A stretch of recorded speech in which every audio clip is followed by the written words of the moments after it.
Hello viewer, we will use another shape in design as well.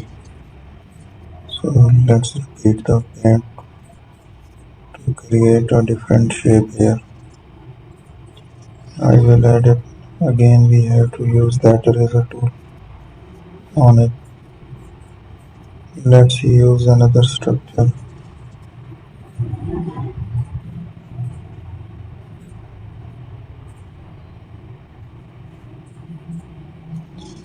Similarly, we will repeat the process here to make the changes around it.